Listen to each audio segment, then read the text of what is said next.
Good evening, everyone. My name is Ajla Delkic, and I'm the president of the Advisory Council for Bosnia and Herzegovina, a non-governmental, non-partisan organization that advocates on behalf of Bosnian Americans and for a united, multi-ethnic, and democratic Bosnia and Herzegovina. It's a real honor to stand here before you on this very special occasion, as tonight is a testament to the critical work that the Advisory Council does to serve the interests of the Bosnian American community in Washington, D.C. We have come together this evening to pay tribute to those who have sacrificed and dedicated their lives to Bosnian statehood.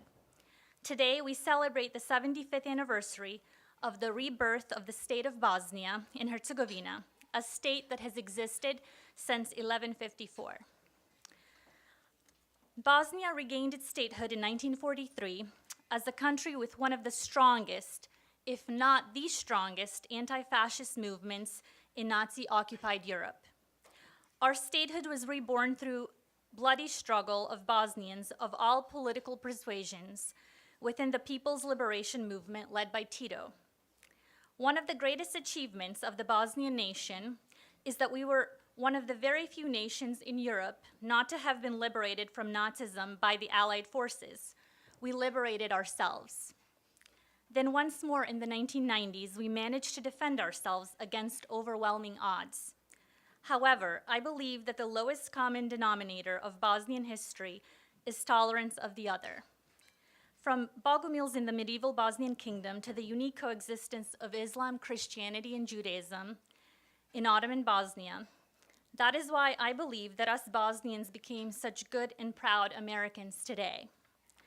Bosnia and America have so much in common. In addition to always fighting against evil together, those two countries have tolerance of the other as the founding principles of their existence.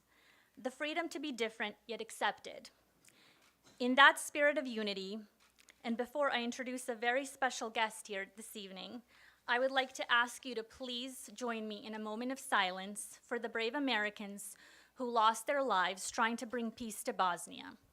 Robert C. Frazier, President Clinton's special envoy to the former Yugoslavia, Joseph Kruzel, Deputy Assistant Secretary of Defense for Europe and NATO Affairs, and S. Nelson Drew, an Air Force colonel and National Security Council aide who were killed in Bosnia and Herzegovina on August 19, 1995.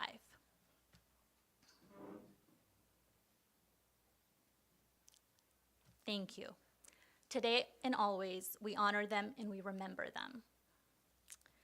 On behalf of all of us at the Advisory Council, I want to personally thank our Gala co-chairs, His Excellency Ambassador Haris Harale, who serves as the Bosnia and Herzegovina's ambassador to the United States, and Congresswoman Eddie Bernice Johnson, Democratic co-chair of the Congressional Caucus on Bosnia. I would also like to thank our Gala host committee, as well as our generous sponsors, donors, partners, friends of Bosnia, and volunteers who made this evening possible. Thank you. Now, I have to say that many of us in this room, including myself, would not be here if it were not for this man. As a result of his leadership, I don't think that we would have seen an end to the Bosnian genocide and the Milosevic regime. The world is a better place because of the actions that he took, and we remain forever grateful to him for the critical role that he played in ensuring that the war in Bosnia came to an end. The decision to intervene saved hundreds of thousands of lives and gave so many of us the opportunity to live free and contribute positively to both our new home, the United States of America, and our homeland, Bosnia and Herzegovina. Thus, without further ado, I am privileged to present the ACBH Lifetime Achievement Award to the 42nd President of the United States of America, our friend and friend of Bosnia, Bill Clinton.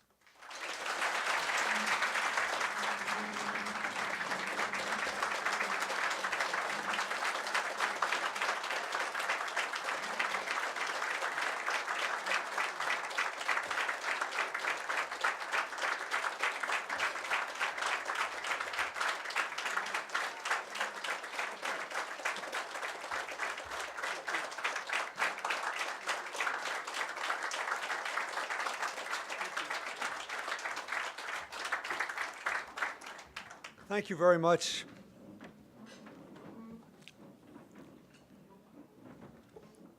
Ajla, thank you for your leadership of the board. I thank everyone on the advisory council for this honor. I actually don't believe that former presidents should get honors. I thought always the job was honor enough, but this is something I'm glad to take advantage of.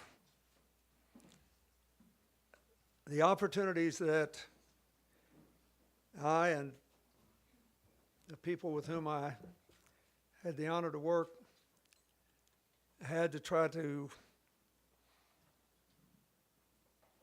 end the genocide in Bosnia and make a new beginning was one of the most important things that ever happened to me, not just as president, but in my life.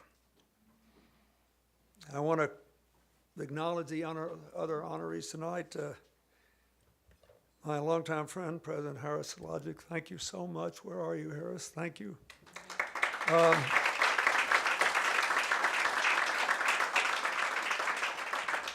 He represented his country faithfully at Dayton and later. I thank Sanella Jenkins, Bill Carter, Captain Armin Wyazinovic. I wish them all well, and I'm glad you are honoring them. And I want to say a special word of thanks to two men I worked with very closely during the conflict. General Gordon Sullivan, who was a brilliant Chief of Staff of the Army and Acting Secretary of the Army, who played a huge role in transitioning our military to a post-Cold War fighting force. And a man I've known since 1967, General Wes Clark. We were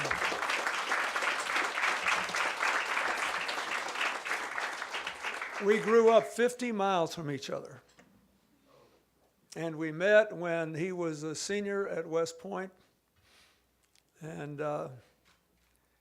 I was a student at Georgetown, and we hosted a conference at my university on the Atlantic community. He was the West Point delegate. And so I had to go all the way to Washington, D.C. to meet Wes Clark. No one would have been surprised at that meeting if someone had said, you know, Wes Clark's going to wind up being everything he was, all the way up to being commanding general of NATO, but they would have been quite surprised if you had told them that I might wind up being president. I am very grateful that you acknowledged Bob Fraser and Nelson Drew and Joe Cruzel. I think of them every year at Christmas time because I have ornaments with their names on them that I hang on my Christmas tree. I remember exactly where I was when I knew what had happened to them. And I told Wes that on the way over here tonight, I remembered again that when Mount Igman Road gave way, the most dangerous road in the world, he stopped and ran down the mountain and grabbed the door of the burning car and burned his hand trying to save them. I think they would be very honored to know that you still think of them. I also have to acknowledge that we lost another big group of Americans, the Secretary of Commerce, Ron Brown, who was my closest friend in the cabinet, and a large group of American public servants, including some very young people who volunteered in my campaign, and American business people who wanted to make the most of the possibilities of peace, and their plane crashed into St. John's Mountain in Croatia. If you were to come to the home that Hillary and I have in about 20 miles north of New York in Chappaqua, it's an old farmhouse. It's more than 100 years old. And there's a little den there in which I keep a rock that came off St. John's Mountain with parts of the airplane that Ron Brown was flying in. And I keep a beautifully decorated empty shell from Bosnia, because I will never forget what a great symbol I thought it was when the whole thing was going on, that your artisans had nothing to work with in metal except the empty shells. And I know there are thousands and thousands and thousands of them, but the one that I have means more to me than you can imagine. It might as well be the only one in the world. So here we are. There are other people that helped us who are no longer here. Dick Holbrook, Secretary Warren Christopher, my friend Sandy Berger. Of our inner team, probably besides Wes and Gordon and lucky me, Madeleine Albright survives and Tony Lake does. Some of the other people who were young. I'm telling you this not to be maudlin or sad, but to say that freedom and democracy die when people take them for granted. Nobody can take liberties away or abuse power in a vacuum. We all grow more callous and less feeling over time. We have to, in some ways. If all of you had to live with the actual horrors that many of you endured, you would find it paralyzing to work every day. You couldn't get anything done. You would be so consumed with your anger you couldn't go on. I understand that. One of the things I always admired about Harris is that he somehow managed to show up with a smile on his face, looking like $1 million, knowing he was going through hell. It's very important. But if you forget all the losses, all the sacrifices, and you say, oh, but these are different times, and there's so much economic resentment, so much social alienation, so much feeling of the only thing that matters between us now are the differences. We really can't afford to put a priority on peace. We really can't afford to put a priority on democracy. We really can't afford anymore to remember what Sarajevo was for hundreds of years at its best, because it's such a hard time, and everybody's, let me tell you something. Every day, every person on earth has something to resent. Do you agree with that? Every day. Something's happened to everybody in this room that is a legitimate cause of resentment. If resentment dominates your life, all hell breaks loose.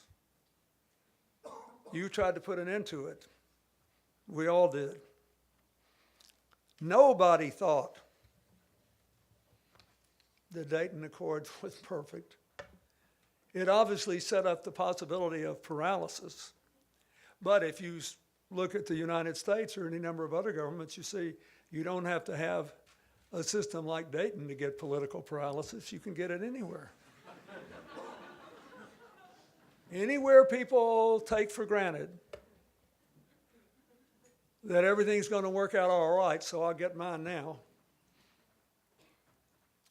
Anywhere people allow the well of trust to run completely dry. Anywhere there's no difference in fact and fiction, you can lose it all in a minute. I was thrilled the other day when Madeleine Albright's book on fascism became #1 in the bestseller list. It's not for nothing that for many years she was voted the most outstanding professor at Georgetown. The book is beautiful to read. It's almost breezy in her beautiful little descriptions of Franco and Mussolini and a young and insecure Hitler, and how people got elected by legal means and turned it to the worst sort of lawlessness. But it reminds us all that none of this is free. And I say that because, I felt terrible, really, that we left you with so many holes in that Dayton Agreement. But believe me, it was way better than having another Srebrenican genocide. I felt terrible that we left limits on the possibilities of uniting Bosnia, so that there were so many days when Harris had to show up with a smile on his face and he wanted to scream. But when I went back the last time, 20 years after Srebrenica, and I saw that young mayor, who the only one in his family who survived, standing up saying, "I'm the accidental mayor, and I invited the Prime Minister of Serbia here because he's under 42, and he didn't have anything to do with what they did to us." And somehow we have to find a way to start again. When I see the genuine frustrations I saw at what normally would be a great event, when once more bodies that had been exhumed at Srebrenica and identified were buried in a sanctified way according to the faith of their families, I looked into the eyes of the youngest people there and I realized they had no memory of all that. All they felt was anger at the fix that they were in right now. The economic fix, the social fix, and I thought, these guys think I might as well be a figure in Madame Tussauds Wax Museum for all the relevance all that had to those young men. I understood all that.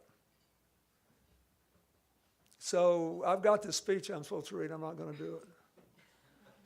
I'm telling you, I have learned 1,000 times that we take the best of our liberties, the best of our cultures for granted at our peril. Last night I had an amazing opportunity. I had dinner thanks to a friend of mine. Hillary's out of the country, so he called and he and his wife invited me to dinner with these two young doctors. And one of them was born in a county in Pennsylvania that borders West Virginia. And he said, he looked at me and he said, "I've been to where you grew up." He said, "We weren't surprised by what happened in America, were we?" I said, "No." Because we just had too many people in too many places taking too much for granted. This is hard work. It's very interesting.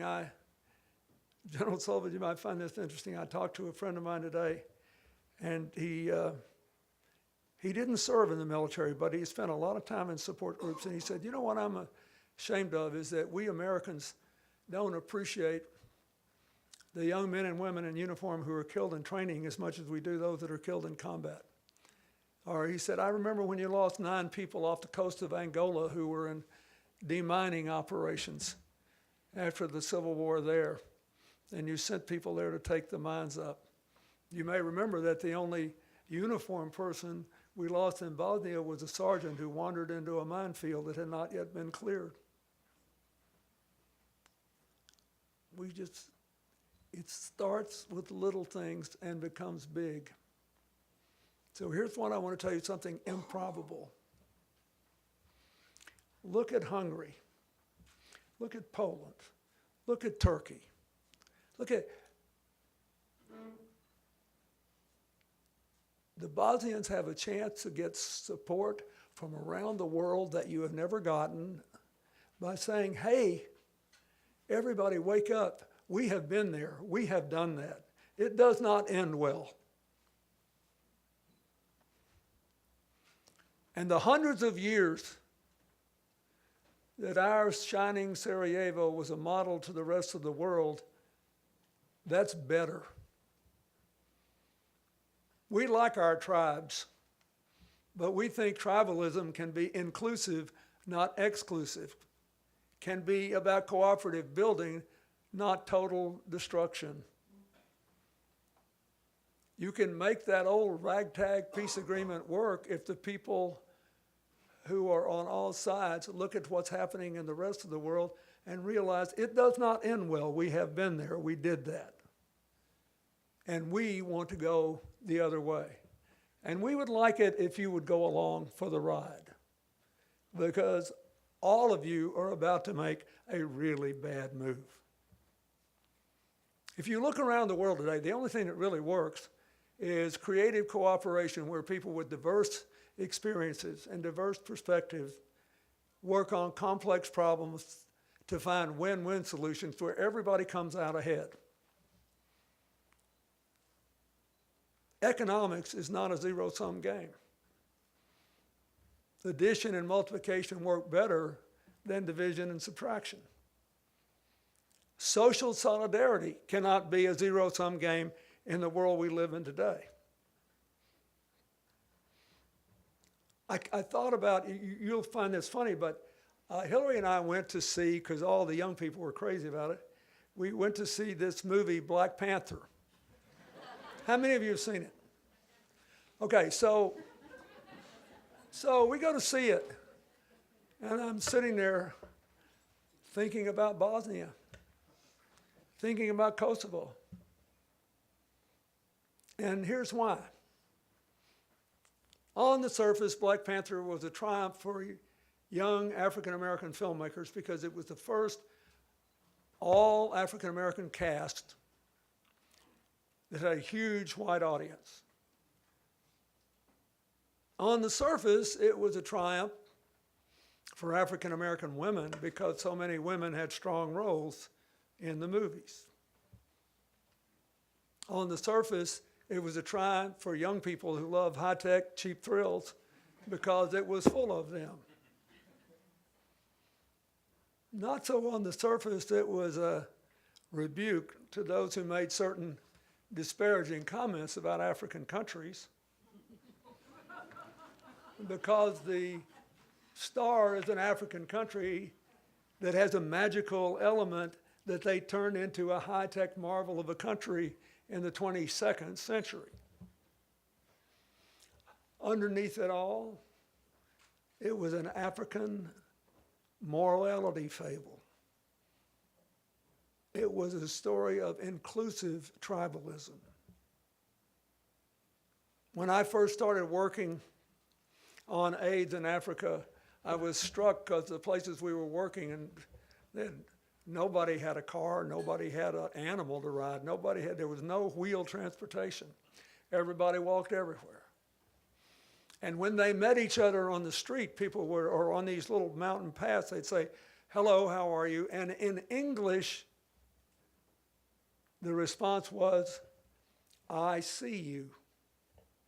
Not "I'm fine, have a good day." I see you. Every one of you who has a bad story about what happened in the Balkan Wars knows that the root of it was that people you loved were not seen, were not even believed to be human.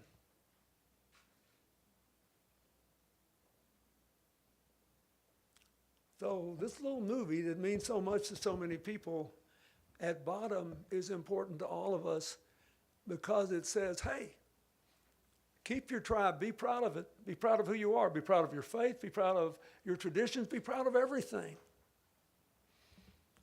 But don't be so arrogant that you can't cooperate and you can't compromise. Because in the movie, at the end of the movie, the good guys are still the good guys from the beginning, but they're not perfect anymore. Turns out they made some mistakes along the way. At the end, the people that were mostly in the wrong are still mostly in the wrong, but it turns out they're not all evil anymore because they too were done wrong along the way. In other words, for all of its two-dimensional high-tech pyrotechnics, it's still about real life. And it works. You need to use this forum and mobilize all these Americans and go around and ask people like me, why in the heck aren't we doing more for the people of Bosnia? Why are we doing more to develop the economy? Why do we use as an excuse, well, the government's not as good as it ought to be? Why aren't we trying harder to break the gridlock? And you need to tell your friends back home, look around. You really think the Poles and the Hungarians and the Turks and even, God bless them, the Russians are going to be better off over the long run? Read Madeleine Albright's book. I'm of an age now where I'm just grateful when the sun comes up in the morning. I still feel very young, but I realize I'm the oldest man in my family for 3 generations. Life is a gift. It passes in the flash of an eye. How do you want to feel at the end of it?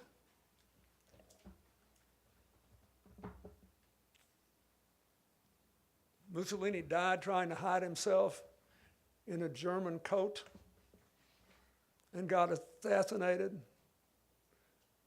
Hitler shot himself after Eva Braun poisoned herself. None of this stuff ends well. A life rooted in hatred is a fool's errand, based on the illusion that somehow we can be omnipotent, or our crowd can be omnipotent, and everything would be as it should be forever. It should be, we call the shots, everybody else eats straw. It isn't the way life works best. It's not what those 3 guys died for on the Mount England Road. It's not why Ron Brown talked all those good people into flying through the fog to their death on St. John Mountain. It's not what those children whose parents were killed in Srebrenica deserve.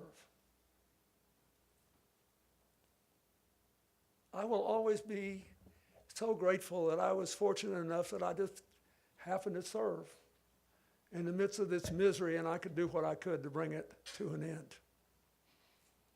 Nobody expects Bosnia to do something wonderful because of the flaws of Dayton and the problems. But dear God, look at what everybody else is doing.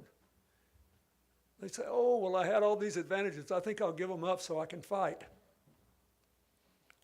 You need to say to the whole world, we have been there, we have done that. It does not end well. We walked away from it, and we have held the peace, even though the rest of the world has not given us the help we deserve. We have held the peace, even though the politics of our agreement allow too much pluralism in government. We have held the peace because we have been there and done that. Please help us make a better tomorrow, and listen to us. Do not go there. It's not too late. And it's worth every child's future to do everything we can to honor the kinds of principled compromises that led to that peace agreement. So, thank you, Wes Clark, for running down that mountain and stopping what later happened in Kosovo. Thank all of you for everything you did. If you lost loved ones, I'm sorry. The only way you can redeem their lives is to build a brighter tomorrow. Thank you, and God bless you.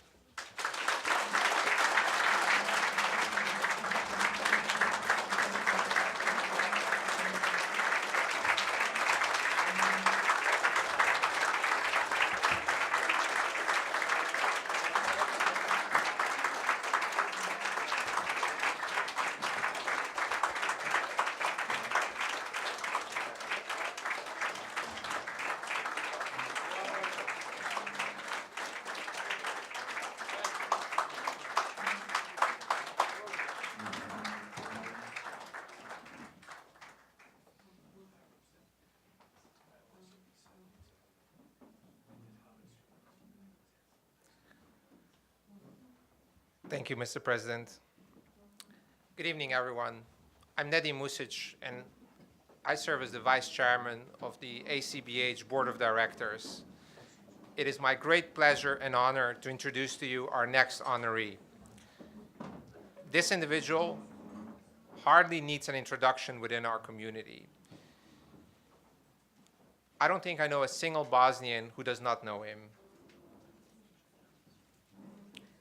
He's had a distinguished career spanning 38 years in the United States Army, which included being wounded in Vietnam, reaching the rank of 4-star general, and receiving numerous honors for his service, including Purple Heart and the Presidential Medal of Freedom. General Wesley Clark is one of the most decorated military heroes of our time. Today, General Clark is the founder and CEO of Wesley Clark and Associates, a senior fellow at UCLA Berkeley, a best-selling author, a founding member of Clinton Global Initiative, and the director of Atlantic Council.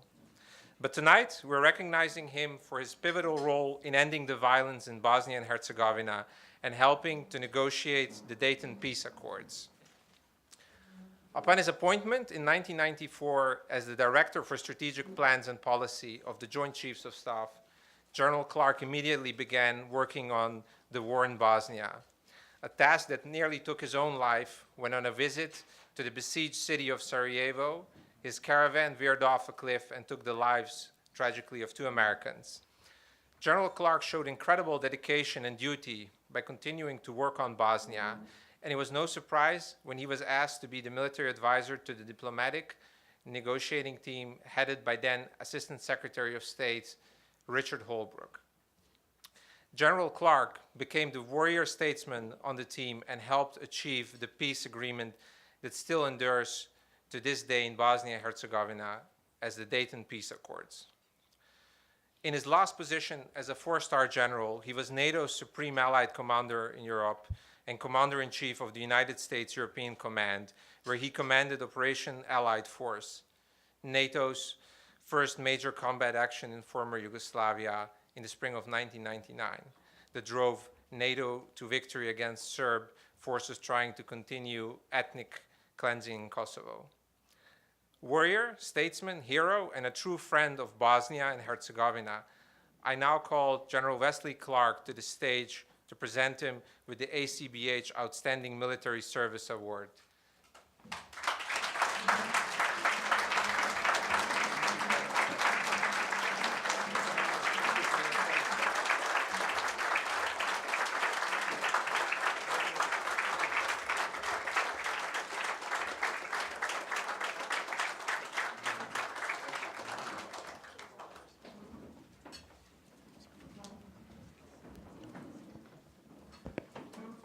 Well, thank you very much for that kind award. And Mr. President, thank you for the opportunity that you gave me those many years ago to be of service. And I want to thank my friend and former boss, General Gordon Sullivan, for his support while I was in uniform, Harris Selajdich. I think President Clinton gave us a great message today, and it's a message of pulling together and working. And I hope that message will go all over the world, that you have to live with hope and compromise and belief in the future and not the resentments and hatred of the past. Your country was treated unjustly. It's been a really hard road, but you have a chance to make it better. So I want to just share a couple of recollections of Bosnia and a couple of ideas about how you might move ahead that sort of go along with what President Clinton had to say. I made my first trip to Bosnia in the summer of 1994. I'd been asked to write a policy paper on what U.S. policy should be, and I looked around the staff, and Colonel Perry Baltimore was one of the guys there who was helping me, but nobody had actually been to see the situation. So this was a little disturbing because we were just all writing it off reports. So I went over and I met Harris Selajdich, I met President Izetbegovic, and I went into the trench lines above Sarajevo, and I looked at their construction, and I met the soldiers, the Bosnian soldiers, and I met the generals. And I saw soldiers that, not every soldier had a rifle. They didn't have enough ammunition to train. Trenches weren't properly prepared, but people were willing to fight, and they were prepared to fight. We got about 25 meters from, and they said, look through this hole and you can see the Chetnik position. And I did, and I saw it. And then I went over and met General Mladic, because I think you always have to know the other side and what it was like. So if I had ever had any doubts about General Mladic, he took care of all my doubts in that meeting. And I listened to his harangue and the hatred that came forth. And I came away from there understanding a lot more about the situation, but I didn't understand enough. So I went with Ambassador Holbrooke, and it was in September of 1995. We were meeting with President Izetbegovic and Prime Minister Seladic in Mostar. Harris, you remember that meeting? Yeah. And we were there, and it was the most awful picture of devastation you could ever see. The buildings were shattered. There was no glass anywhere. It was dark. The power was off, and we weaved our way through the streets. We found a broken down building to have a meeting in. And I remember that Prime Minister Seladic told us, he said, you have to understand what this war is like. Now you can see it. He said, how personal this is. And he said, our men are being tortured.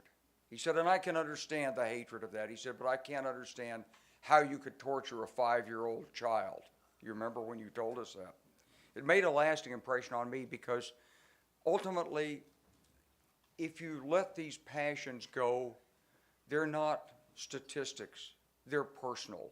They're cruel. They're horrible things.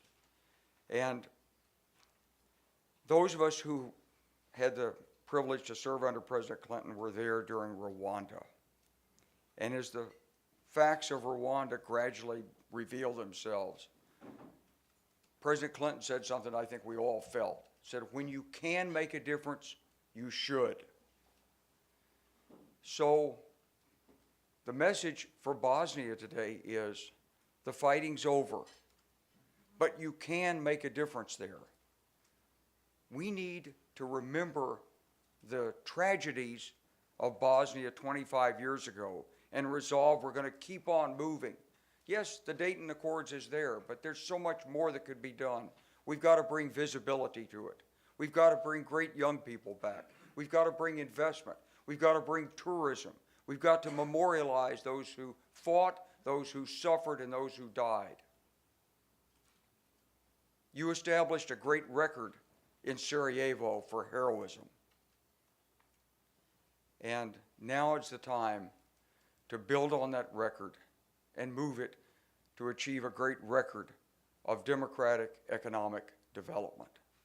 So I'm very honored to be recognized by you tonight. It's been the greatest experience of my life to have been engaged in this struggle with you. And I'll always keep in my mind's eye not only the pictures of the devastation, but the pictures of the courageous men and women and children who served there, who suffered there, and fought so that today, 25 years later, there can be an opportunity for peace and democracy and development. Thank you very much.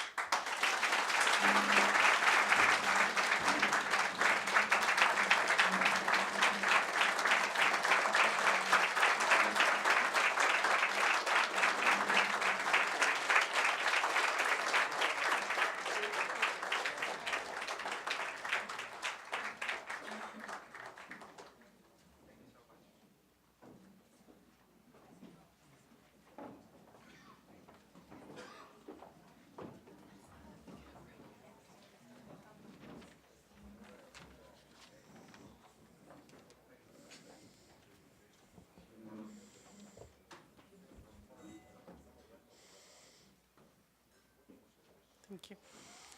Good evening, ladies and gentlemen. My name is Adisada Dudic-Hoke, and I am the legal advisor for the Advisory Council for Bosnia and Herzegovina.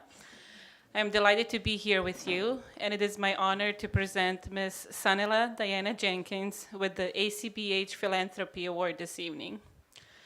Ms. Jenkins is a dedicated mother, a philanthropist, an accomplished entrepreneur, and a widely respected and unwavering voice for peace, whose experience of the war of aggression in Bosnia and Herzegovina is all too personal. During the war, the heartbreaking murder of her younger brother, Irnis, forced her to flee Bosnia as a refugee to Croatia. After 1 year, she moved to London, where she eventually attained asylum and graduated City University with a Bachelor of Science degree and high honors in math and science. Ms. Jenkins has received international recognition for her tireless peace and justice work, including the Enduring Vision Award from Elton John AIDS Foundation, and was hailed as one of the world's top 3 justice innovations of 2012 by the Hague Institute for the Internationalization of Law. Her incredible philanthropic work has raised millions of dollars for relief and sustainable, localized humanitarian efforts in Haiti, Darfur, and Bosnia, with a focus on social justice, human rights, and AIDS research. These efforts are channeled into many organizations, including the Elton John AIDS Foundation and the Clinton Foundation. She produced Room 23, a fine art coffee table book with the help of her friends, including George Clooney, Cindy Crawford, Ludacris, Elton John, and many others, to benefit several human rights programs.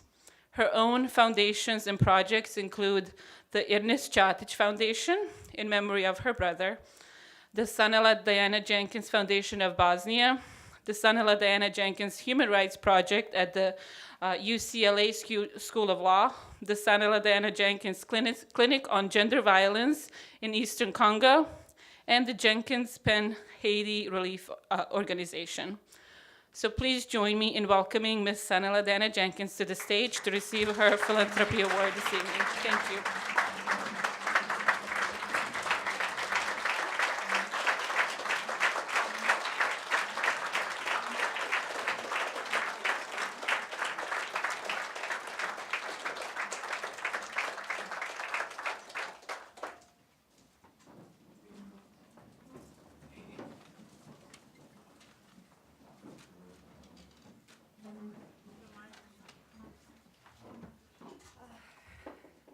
Okay.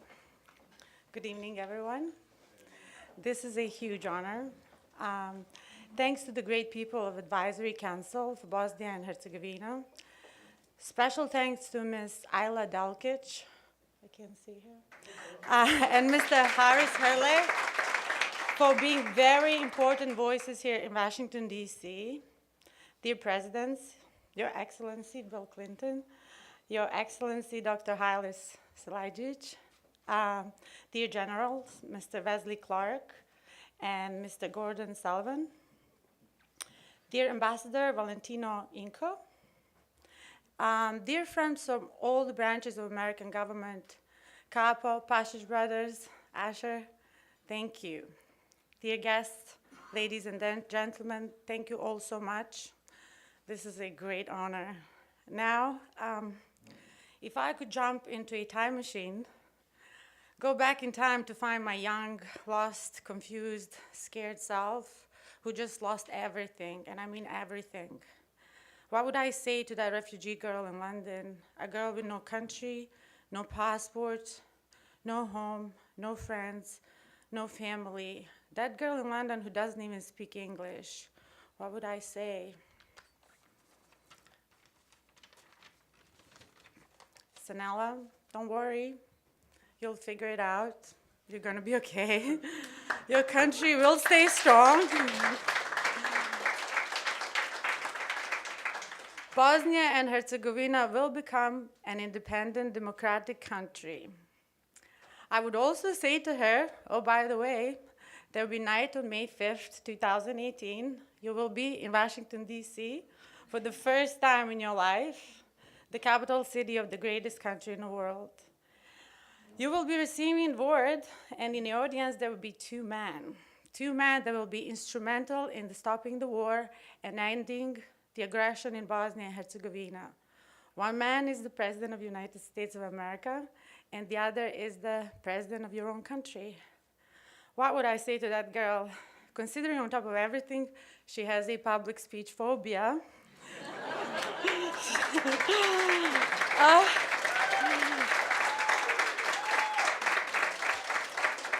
I guess it's a good thing we don't have a time machine.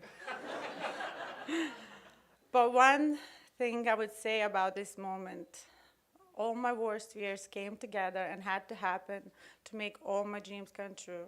Thank you. God bless.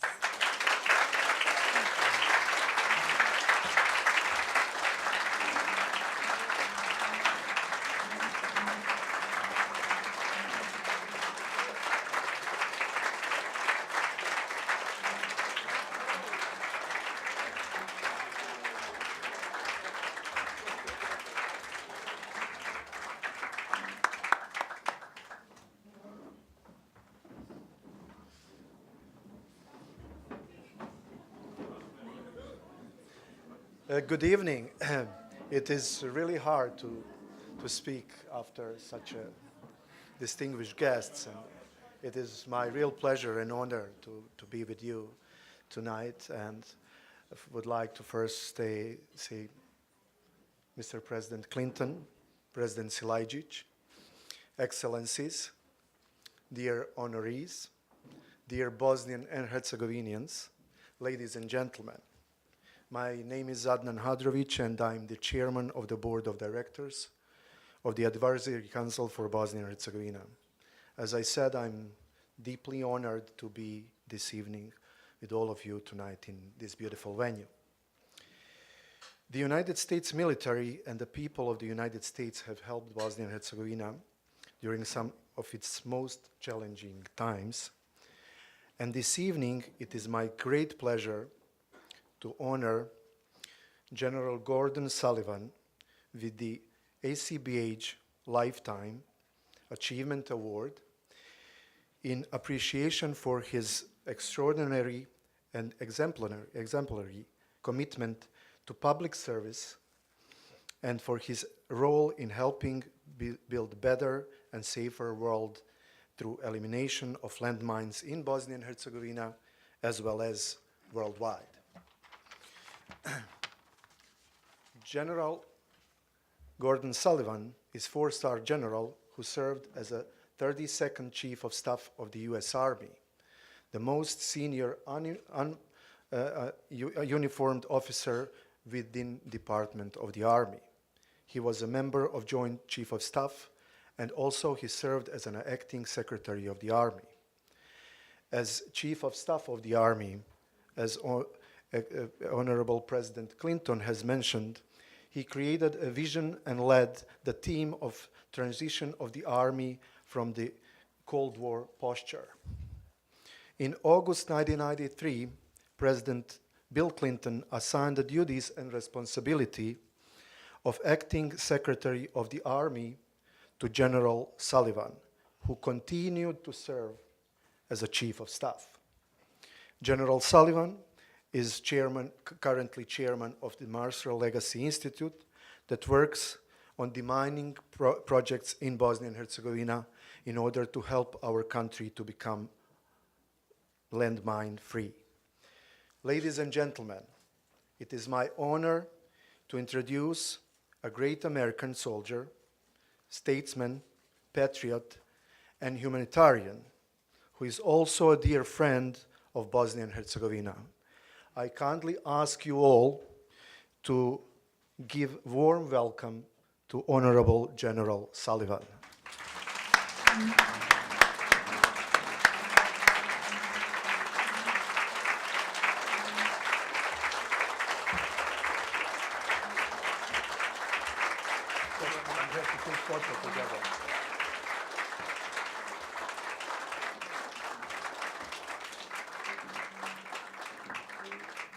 The floor is yours.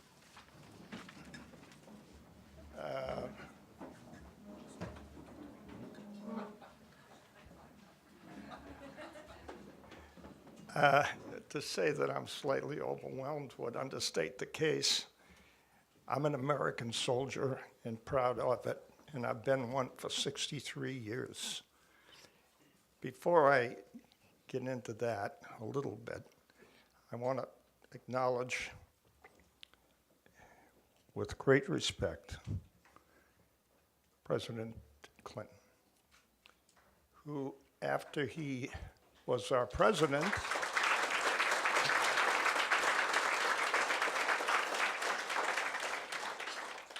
created the foundation with his wife and continues to do great things around the world. Mr. President, we're all honored that you're here. Me especially.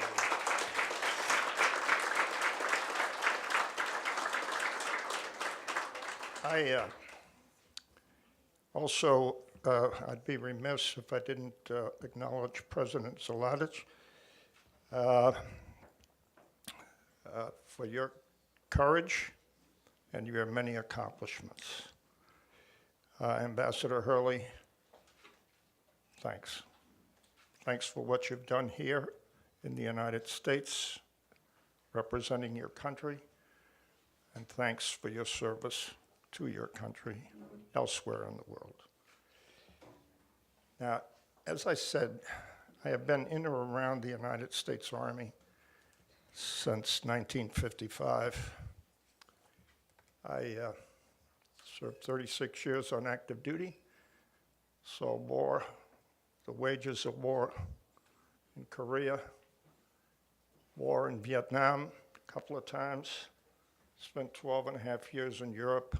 I spent half of my time on active duty in places some people don't want to go. I wrote a book, and the book's title is Hope is Not a Method. Hope is not a method. It's something I learned in the Army, and it is, if you go out into a field where soldiers are training, and the leader is saying, well, we hope today that we'll do the following, you got a problem. Because hoping that your soldiers will perform and things will work is not enough. Hope is the anchor of our souls. And that's what I just heard. Hope is the anchor of our souls. The Rhode Island state flag is white, and in it is a gold anchor. And under the gold anchor, it says hope. Hope is the anchor of our souls. In 1997, Perry Baltimore and two other Army colonels and I sat in an office in Washington, D.C., and decided to do something for the world. And we created the Marshall Legacy Institute based on what General George C. Marshall said at Harvard during a graduation address in the late 40s, when he created what later became known as the Marshall Plan. Help other people help themselves recover from the wages of war. Help them, enable them to grow, to recover, and to keep hope alive. And that's what we did with the Marshall Legacy Institute. And by trial and error, there were various things we could have done, but we found out about mine detection dogs. Mine detection dogs, humanitarian mine detection dogs, And we enabled countries around the world, many of them, through donations by the American people, to receive donations from the State Department. It's actually money that we raised combined with State Department money, and trained the dogs, bought the dogs in Europe, trained them up in the United States and elsewhere, as it later turns out, actually in Bosnia, to tell you the truth. And so we sent them out, trained the trainers, sent the trainer out, trained the people in the mine-infested country. One of the worst ones in the world, by the way, was Bosnia and Herzegovina. And we have the largest amount, the largest number of dogs given to any country in the world wound up in Bosnia and Herzegovina. And we are indebted, both Perry Baltimore and I and the people who will work with us, to the way that those dogs were received. And we have never, ever lost a dog to mines. Never.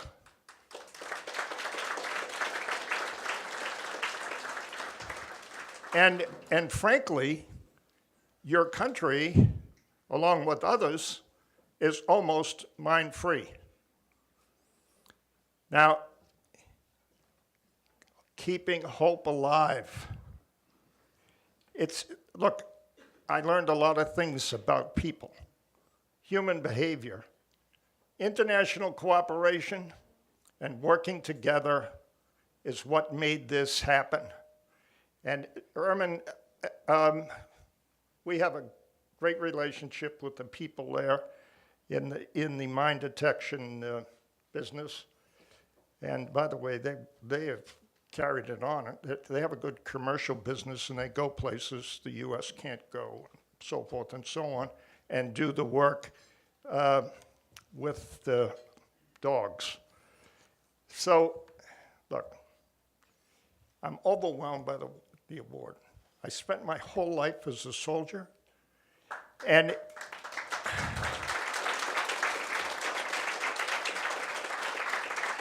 I never really thought I'd be called a humanitarian, but I didn't do anything bad, but look, I am surrounded by devoted people, some of the bravest women in the world, who are volunteers who go to places nobody wants to go. Nobody. It's unbelievable. Humans, human behavior. People like General Clark, myself, Perry Baltimore, and any other soldier or airman in the room, and I know there are some people here from Bosnia Herzegovina who know it. It's not great out there. But we can hope, and what the Marshall Legacy Institute has tried to do is help other people who need help and who are willing to work to improve their lot in life. And that's what happened around the world, and in particular in Bosnia and Herzegovina. Thank you very much. I am deeply honored, and I mean that. May God bless all of you. Thank you.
Good evening.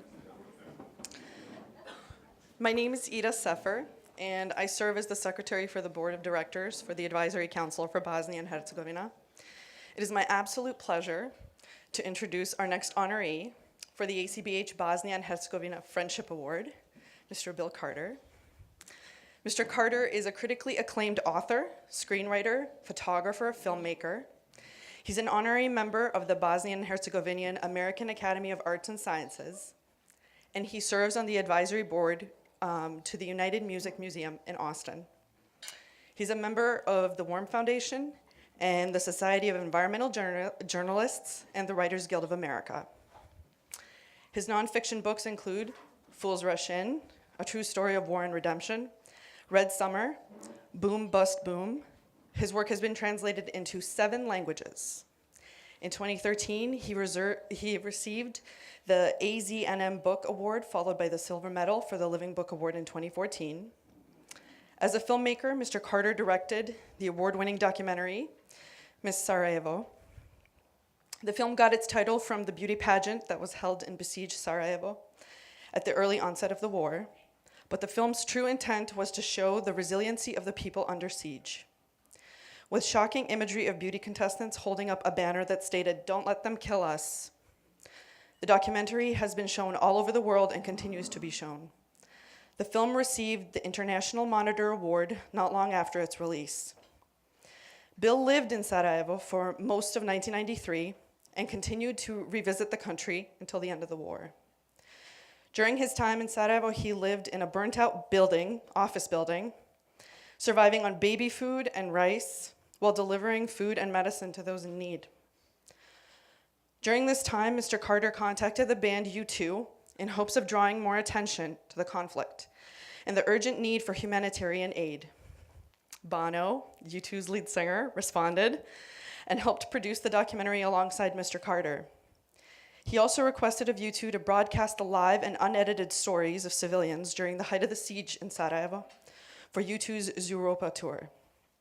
This garnered a lot of attention worldwide and spread awareness about the conflict. Additionally, in 1997, he helped organize the U2 concert in Sarajevo. Later, his book and screenplay, Fools Rush In, would be based off of his phenomenal response and advocacy for those in need in Bosnia. Mr. Carter also documented the conflict through his photography. 12 of his photo prints are currently in a permanent collection at the Center for Creative Photography in Tucson, Arizona. It is, of course, no surprise that he was recognized with honorary citizenship to the city of Sarajevo in 2009, considering his dedication to the survival of Bosnian and Herzegovinian people. Mr. Carter is a strong proponent of using art as a way to tell stories of armed conflict for furthering awareness about humanitarian efforts. In 2013, he spoke on this topic at the Rock and Roll Hall of Fame. He's a frequent guest lecturer at universities around the world. Mr. Carter is currently an associate professor of practice. He teaches film production and documentary studies at Northern Arizona University in Flagstaff. He also works as a creative consultant for MIT's Sloan School of Management. After the genocide in Bosnia, we as survivors saw many different types of American artists and academics get involved, in particularly telling the story of the genocide and the story of Bosnian culture. Unfortunately, some of those artists and academics were only invested in the story that would give them an opportunity to advance in their career. This particular award is meant to honor people who have showed true allyship, meaning it is dedicated to the people who went above and beyond to show the complex and contextualized story of Bosnia and Herzegovina through the eyes of civilians. I am beyond grateful that I have been given this opportunity to grant the ACBH Bosnia and Herzegovina Friendship Award to Mr. Bill Carter, as he's exceptionally deserving.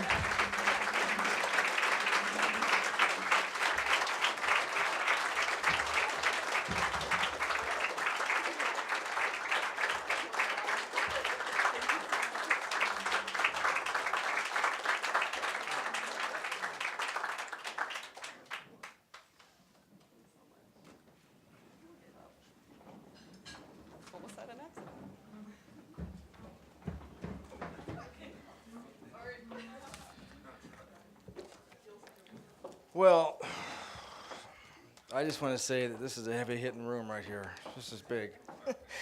It is a true honor to be here. I want to thank you for giving me this honor and for being with you all tonight, especially President Clinton, generals, the other honorees. It's amazing. I'm just going to talk a little bit about, I think I represent the other side of the spectrum, which is all these folks got involved for amazing reasons. I, 25 years ago, hitchhiked into a war in March of 1993 that I had no idea about. I didn't know what I was doing. I had $200. I had no connections to anything, to anybody. I just wanted to be useful, and I didn't quite know what that meant of how to do it. And one of the most staggering things is to arrive in Sarajevo in 1993. I wasn't prepared for it. And quite frankly, after 2 weeks of delivering food, I was going to leave because watching people die is a very, if you're not ready for it, and it can make you feel you're in the wrong place. You're not being useful. And then something extraordinary happened. I met you, meaning, like President Clinton said, I saw you. I started to talk to people. I started to hear their stories. I started to laugh with them. They would invite me to their homes. And then I was hooked. I couldn't leave because how do I leave? These are new friends. So I was stuck. And then I had a new problem. I ran out of food to give, and I started to know a lot of musicians. And this is what compelled me to reach out to you too. Now, I'm not going to tell that long story, but I will tell you this. When I met Bono, he thought I was a Bosnian reporter. I was actually an American aid worker disguised as a Bosnian reporter. He actually thought I was from Bosnia. And I hoped that he was a humanitarian disguised as a rock star. It turned out he was both, and he's very good at both. And that's how we started. And that one-night conversation created the satellite link-ups that we did throughout Europe that summer, which for me was an incredible moment. And the reason why was this. I was tired of the news, but I wanted to get normal Bosnians to be able to speak for 10 minutes live without anybody telling them what to say, without anybody telling them to say or what to say or what not to say. And it was extraordinary. They were all extraordinary people connecting human beings to human beings, which I believe is fundamentally, which I think the generals have talked about. If you can connect people to people, it's harder to kill them or harder to ignore them. They have voices. They have children. So that's where that went. I want to, then we made the movie. I want to talk about something that happened. I happened to be in Sarajevo making a small documentary on a very amazing reporter named Kurt Schork, Rhodes Scholar, I believe. And it was the end of the war. The night the bombs fell, I was in Old Town, at Cobble Street Road, and they were falling. It was like 3 in the morning, and it was an extraordinary moment of just, this is the beginning of the end. And I was just dumbfounded that it was happening. And then I heard this noise behind me. And behind me was, and I couldn't see, so I turned around. I still couldn't see, and out of the dark comes an old man with the kind of the wool blazer, the wool slacks, and he has a rope around his forehead, and it's connected to a tree, probably about a 10-foot tree. No limbs had been cut off, and 2 wheels, like from a child's wagon, had been attached to the tree to make it roll. And as the bombs were falling all over outside Sarajevo, he's just head down, going to his house. And it was a really amazing moment for me to realize what has been talked about tonight. The war was ending, But to keep that war at bay was going to take that guy still had to get something to his house. He still had to get fuel to his house. That tenacity, that dedication had to be given to peace, or this was all going to come back. And the Bosnian people, to me, the reason that we came, people like me, other people like me, and we stayed, is because I had never quite seen what I'd seen in Bosnia. And what was it? Other than your extraordinary humor, which, by the way, don't underestimate it, it's very important in war, is you were being hit by an extraordinary outside powers to hate each other. But inside the city, you were still married to each other. You're still crossed ethnic lines, and you're willing to die for it. And that made the people like me want to stay and help, because it was worth dying for. It was worth fighting for. And I think that's your gift. It was hit on tonight. Your gift to us. We are right now in this country under a great deal of tension of how we deal with immigration and inclusion. What you did was a long time ago, and thank God, 25 years ago. But the standing up with each other should never be forgotten, because that is your actual true story that is worth telling over and over and over again. And we need to hear it a little bit right now. So I just want to say thank you for giving us that gift. You made my life a lot better by letting me come into your country and help you. You helped me tremendously. So thank you.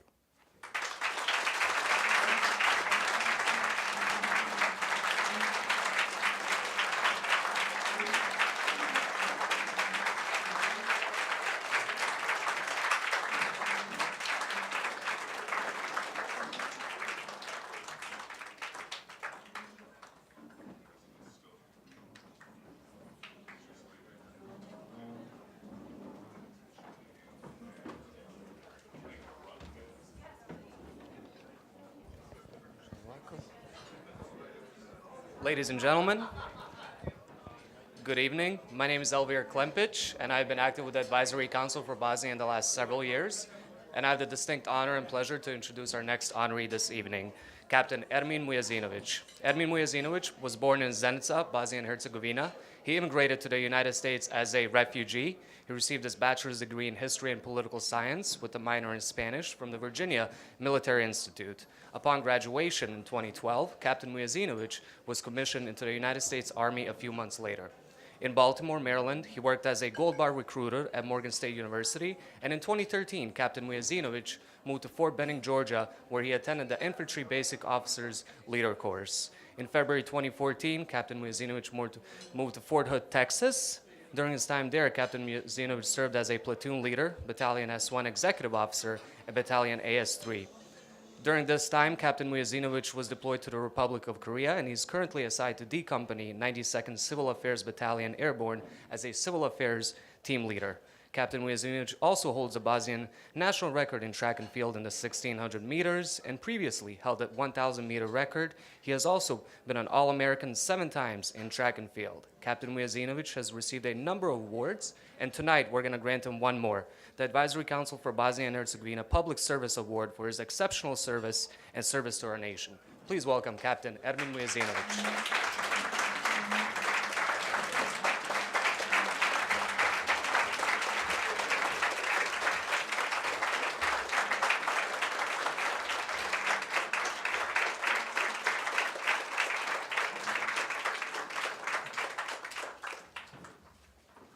Good evening. Thank you, guests, family, friends, for joining us tonight.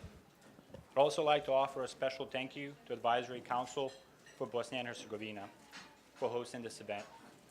We all can say that we're proud and grateful for all your work in contributing to a united, multi-ethnic, democratic Bosnia and Herzegovina. It is an honor and a privilege to be here tonight. This is my story, but as I like to say it, this is all of our story that I will share with you guys tonight. I was born in a small village between the cities of Zenica and BiH. Life was normal. I had everything a kid could ask for, but most importantly, I was free. After the war broke out, that all changed. We lost everything: our house, our friends, our childhood, our freedom to run around and roam safely through our neighborhoods. Our freedom, our childhood, went from playing, running around outside, to dodging sniper fire and shelling. I still have a vivid memory seeing the neighboring village of Ahmići burn to the ground on April 16th, 1993, and watching survivors travel through our village, fleeing towards Zenica. No person in this world, especially a child, should ever have to witness those events, or especially go through them. My childhood continued in hiding amidst of shelling and sniper fire. One day, a shell struck our house while we were inside. My dad, who was the only one not home at the time, recalled coming back from driving ambulances that day to seeing his home in disarray, screaming out our names, digging his family out of the debris. The danger wasn't over yet when the war ended. I was a wild child in my village, as you can imagine. A touch more of freedom proved to be a lot more dangerous. I had acquired a collection of bullets of all caliber by my wandering to old battlefields, bunkers, and including landmine fields. I even found a charging pin of a live hand grenade and played with it until it exploded, miraculously only leaving me slightly scuffed up. The efforts of NATO and NGOs in clearing the minefields across Bosnia did not go unnoticed. On behalf of all of the Bosnian children, I would like to say thank you, because running free is in essence childhood. Unfortunately, recent flooding has uncovered additional mines and moved the old ones around. We cannot forget the danger that these mines still present and the concurrent need to continue demining. My family was fortunate enough to be granted refugee status to the United States. We came to the U.S. on May 7, 2001, with nothing but a white plastic bag from the International Organization for Migration. And we were fortunate enough to settle in Fairfax County, Virginia, not too far from here, which I'm still proud to call home. Local churches, mosques, synagogues lend a helping hand to everybody, regardless of where you came from or what your faith you were. The Lutheran Social Services of the National Capital Area played a vital role in helping my family establish ourselves in our new home. From the bottom of my heart, I would like to thank the American people for welcoming us with open arms and living up to the ideals written underneath the Statue of Liberty. Give me your tired, your poor, your hurtle masses yearning to breathe free. As I started to assimilate in the U.S., I realized the struggle that my parents had to face, starting from scratch all over again with a new language, new culture, new job, and a new life with 3 little kids entirely dependent on him. It is imperative to acknowledge all of the refugee parents who have accomplished this amazing, difficult feat of starting all over again. I want to bring special attention to some very courageous women who are role models of parents we all can learn from, the Srebrenica mothers.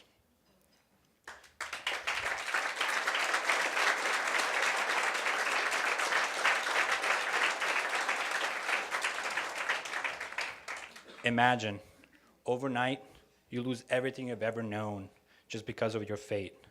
Your husband and all your close relatives are killed. Your house is taken away from you or burned. You are violated in every aspect of life, and all you have left, if you're lucky, are your children. You become a refugee in a foreign land with nothing to your name, no possessions, no family but your kids, whom you must raise by yourself.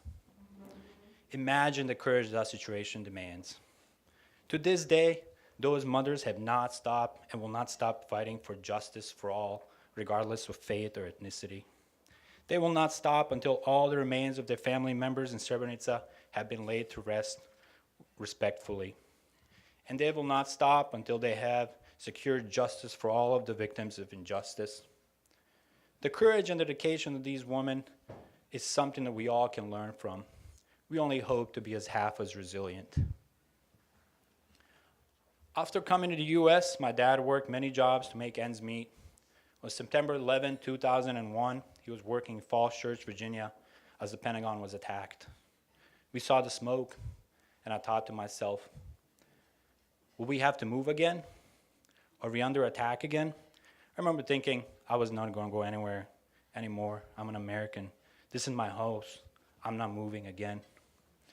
When I was in high school, a serial sniper was terrorizing people and shooting people at random in the DC area. My track team had to practice inside.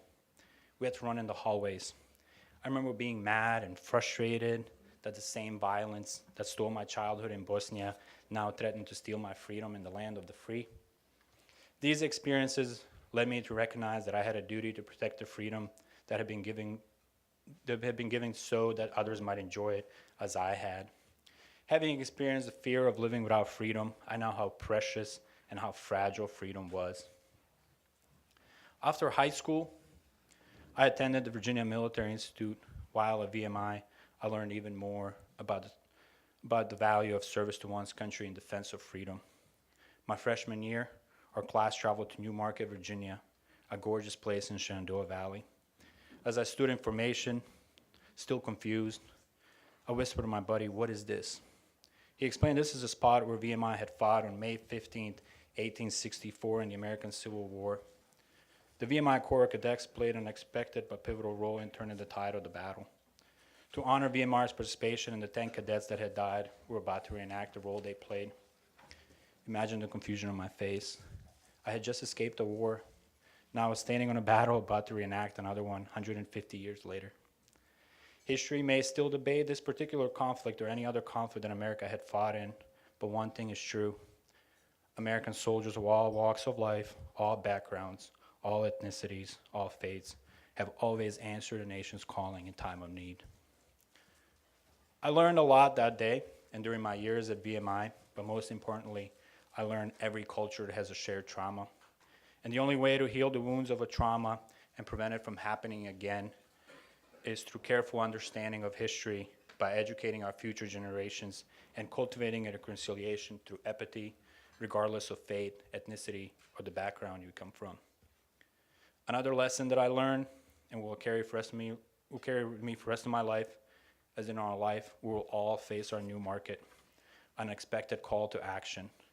We will have to fight for what is right and for those that cannot stand up for themselves. I can proudly say, President Clinton, General Sullivan, General Clark, when it comes to your new market in the Balkans, you did what was right. You stood up for those that could not defend themselves, regardless of their fate. You did the right thing. The entire Balkans are forever grateful for your action. I would like to thank all my brothers and sisters in the U.S. military and their families for their support, without whom they would not be able to do their part. I would personally like to thank my wife, Laura, who is here tonight, for all her support that she gives me and my soldiers. In closing, I would like to share a poem with you, First They Came by Pastor Martin Niemöller. We live in an increasing turbulent world, and the ideals of solidarity and courage captured in this poem reminds all of us that we must defend our freedom even more vigilantly in the face of such a turbulent world. First they came for the communists. I did not speak out because I was not a communist. Then they came for the socialists. I did not speak out because I was not a socialist. Then they came for the trade unionists. I did not speak out because I was not a trade unionist. Then they came for the Jews. I did not speak out because I was not a Jew. Then they came for me, and there was nobody left to speak for me. As we gather here tonight to commemorate and celebrate Bosnian accomplishments of all of the Bosnian Americans with a background like mine, let us not forget our sacred duty to stand together, to live up and to protect the ideals of freedom and human dignity, both here at home and around the world. Thank you.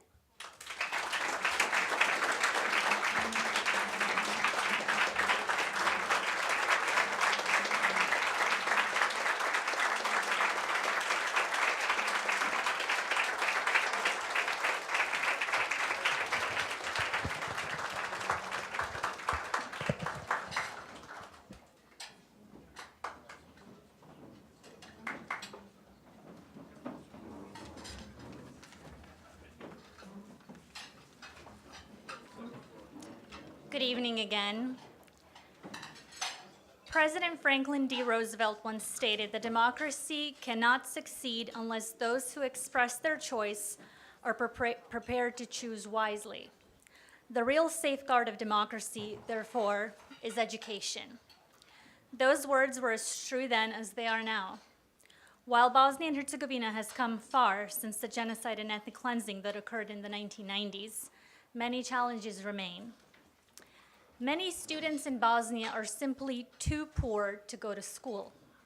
Imagine if your socioeconomic background prevented you from reaching your potential.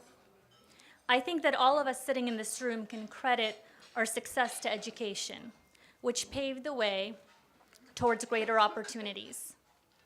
Access to education has changed our lives and enabled us to become productive members of society.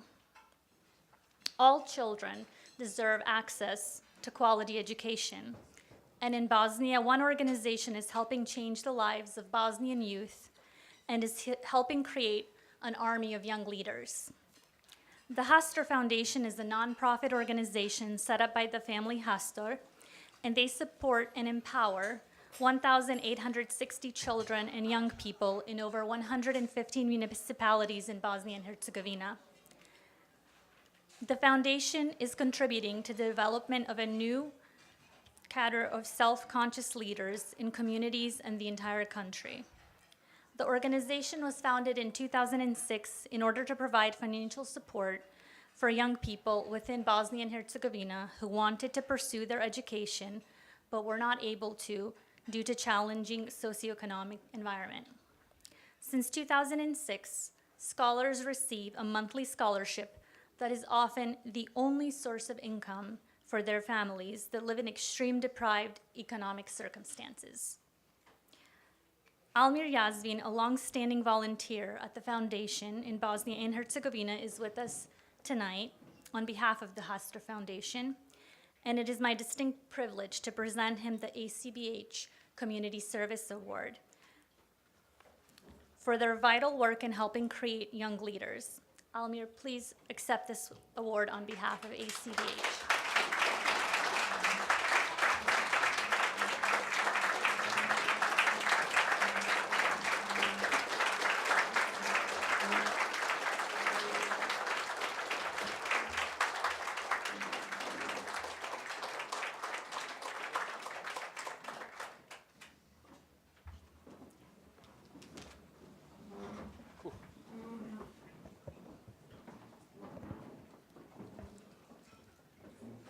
I had a speech ready, but it seems like it's a stand-up. So I'll try to do without a speech.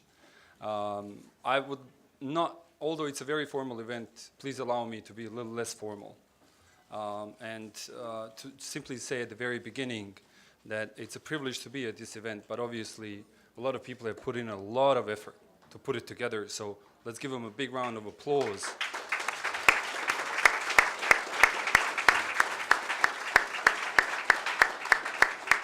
To the entire team of the ACBH, I'm sure it was very challenging to achieve this tonight, and obviously everything's gone so far quite good, and hopefully this speech will too. 25 years, I'll start by going in the past, but my address will be a bit more about the present and the future. 25 years ago, I was a recipient of an academic scholarship in the United States, in Pittsburgh, Pennsylvania. And that scholarship changed me completely, both as a person, but also as a citizen of Bosnia and Herzegovina. 4 years later, I went back to Bosnia and Herzegovina and started working for various organizations and businesses. And over the last 10 years, I've been having a privilege to be in the company of family Hastor, the most significant investor in the private sector of Bosnia and Herzegovina. And I've been working closely with the family along with my colleagues on investing and expanding our industrial footprint, not only in Bosnia and Herzegovina, but also globally, particularly in Southeast Europe and Germany. And most of you do not have enough information about our group, so let me start by saying that we are a group that employs 15,000 people globally, of which about 7,000 are employed directly in Bosnia and Herzegovina in our various plants across the country. as this expansion in the business was taking place in the mid-2000s, the family established a Hastor Foundation in Bosnia and Herzegovina, a sister foundation to the Hastor Stiftung that was already taking shape in Germany, helping across the globe in areas like Haiti, the Middle East, etc. And as we were looking into the economy of Bosnia and Herzegovina and the society as a whole, we found that there was a huge gap between what the economy actually needs and what the education sector provides. On top of that, obviously, there is a huge cause of many kids not being able to access education and go to schools simply because of the fact that their socioeconomic environment in the families is extremely challenging. So the Hastor family, through Hastor Foundation, started a program of providing monthly scholarships to children across the entire country. And today, the Hastor Foundation, 12 years later, provides active 1,860 scholarships on a monthly basis to children across Bosnia and Herzegovina, and ensures that they actually go to school, develop themselves, become future leaders, and change their micro-environments, starting from their family, but again also going through local communities. At this point in time, I'd like to share with you what two scholars, along with their co-scholars, shared with me during the course of the day. We normally, on weekends, our scholars have a volunteer session where they actually share their knowledge and mentor younger kids in their communities. And I will quote one-on-one on what they wrote to me, and I'd like to share that with you just quickly because I think it's extremely important for you to hear this.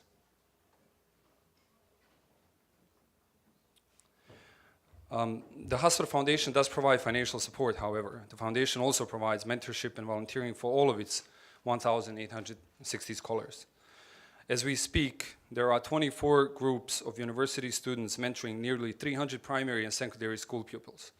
One of the groups, led by Elma and Anna, held their mentorship classes today, and they found out that the Foundation Hastor was actually receiving an important recognition today across the Atlantic. So they wrote the following: "There's never a thank you enough when somebody recognizes your effort, your passion, your actions. Such a distinguished honor at such a distinguished event and enabled by the ACBH is a recognition for not only the Foundation Hastor, but also for us, the scholars, members of an immense family that cares for all of its members. It is a catalyst for all of us to study harder, to work better, to lead smarter. It is a call for many others to join us and work together in a mission that thinks of nothing else but one thing: education is the choice of winners." And so it is. Our kids have, over the years, and these two ladies, Elma and Anna, have been with the Foundation Hastor for 11 years now. They've grown in stature, they've become leaders in their local communities, and they are changing them for better. And obviously, there are so many examples in Bosnia and Herzegovina of young leaders doing this, whether it's the private sector, whether it's the NGO sector, whether it's some of the people in this room. But I think that it's time for us not to let these incidents happen or continue to happen. We need to systemically address these topics. If we come together, I'm very confident that we can do more together than us as individuals. Too many things in Bosnia and Herzegovina have been fragmented, meaning that, I don't know if you know, but Bosnia and Herzegovina, for instance, is the second largest producer of shoes in Europe. I don't know if you know this, but one of the reasons why you might not know this is that all of these production shops are actually quite small, so none of them stand out. So this fragmentation only tells that if you don't come together and work together and get bigger and get more competitive, obviously things might not go as well.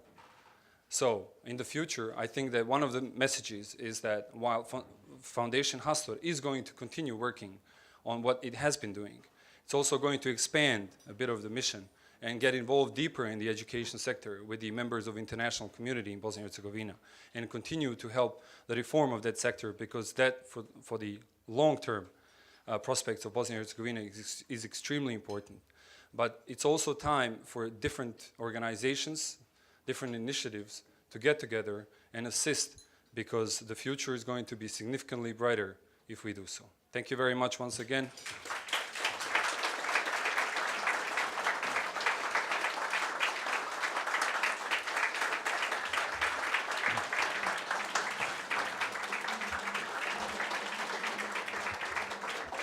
I have a whole speech ready, so please wait. Just kidding.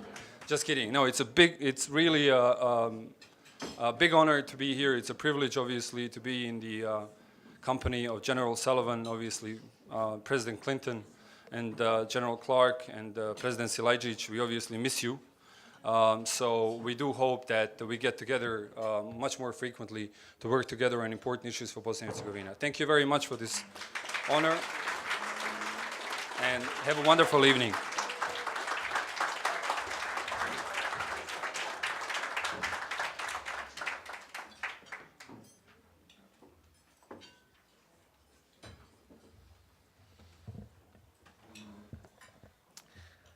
Hello again. Prior to introducing the next honoree, allow me to say a few words about ACBH.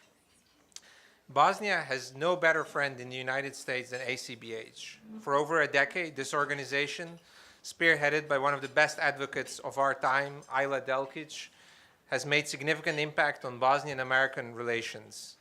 It is high time that Bosnians decide their future, and ACBH is an integral part of that future. I cannot be more honored to serve on its board, and cannot be more grateful to all of you tonight helping ACBH. Thank you. Now it gives me even more great pleasure to introduce you someone who's made a remarkable impact on Bosnian history. Someone who not only helped shape modern-day Bosnia and Herzegovina, but someone who continues to this day fighting for a multi-ethnic society, something we at ACBH champion. Between 1990 and 2010, President Haris Silajdžić held multiple leadership posts in Bosnian government, including as foreign minister and prime minister during the incredibly challenging years of the war in Bosnia, and the Bosniak member of presidency of Bosnia and Herzegovina. During the war, he shined light on great injustices and the genocide happening against our people, bringing plight to the international community. In his role as foreign minister at the Dayton Peace Accords, Dr. Silajdžić strongly advocated for a united Bosnia that would reflect the multi-ethnic tapestry of the country, while trying to wrestle it from its grips of genocide. The agreement, while flawed, stopped the horrific violence and created a framework for Bosnia's governance, and he continued to champion the ideals and values he brought to the table in the ongoing political career. We Bosnians should never forget what has happened to our people, but we must also work to protect what we have today, and also work to bring investment into the country. Without further ado, it is my distinct honor to present President Silajdžić with the ACBH Lifetime Achievement Award.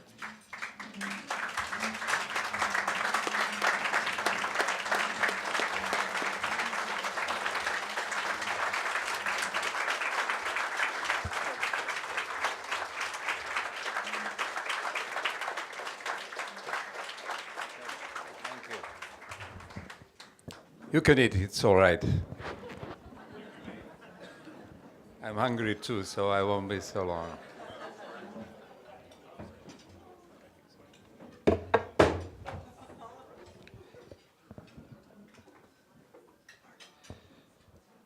Well, my gratitude to everybody on the Advisory Council. Thank you very much. Ajla, Adnan, Nadim, and others.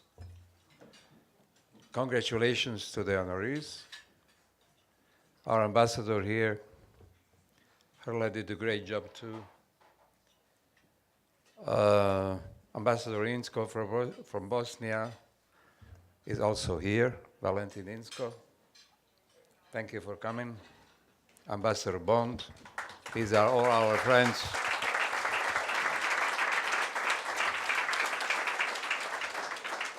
And lest I do not forget something, because all of this has been so much on the, a little bit too democratic here. I would like to mention a man, the other side of the aisle.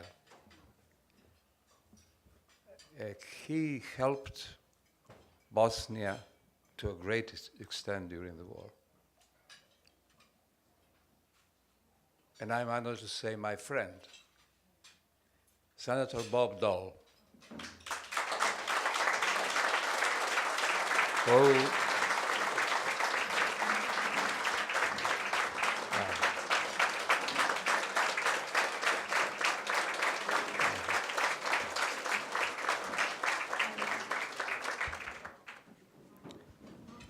the man who helped me, and I can say this because President Clinton is not here anymore, who helped me to make the life of President Clinton's administration a little bit less easy. I was trying to lift the arms embargo. That was my goal. Unfortunately, it wasn't lifted at all. But before that, there was, I think Wesley Clark was, I was talking to one, yes, and Daniel Server. I hope she is still here. Yeah.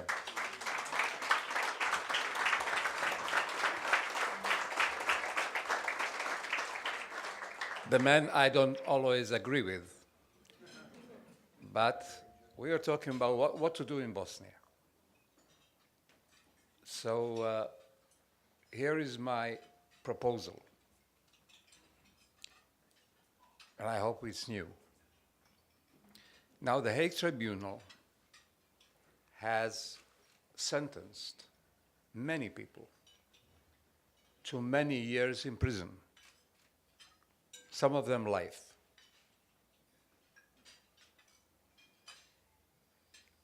And my proposal was to send their project to prison for life too. The whole fascist project in Bosnia and Herzegovina. And it's still there, it's still intact. A very strange situation. On a lighter note, maybe they're keeping it there still for Madeleine Albright, our great friend, to write another book on fascism. And it's a very strange situation. If there is schizophrenia, that is schizophrenia. Where people sentenced for a project, on the other side, they're going to prison. On the other side, we have this project, which I might say is even cherished and protected there. If you do anything against it, you're going to pay the price. And I know, because in 2000, I was president of the party for Bosnia and Herzegovina. We wanted the refugees to come back. And there was obstruction. And a lot of them never came back because of the obstruction. So we said, why don't we sacrifice the life of this party and make it known to the world that the Dayton Agreement, and we have a delegation here from the town of Dayton. Thank you for coming. Thank you, sir.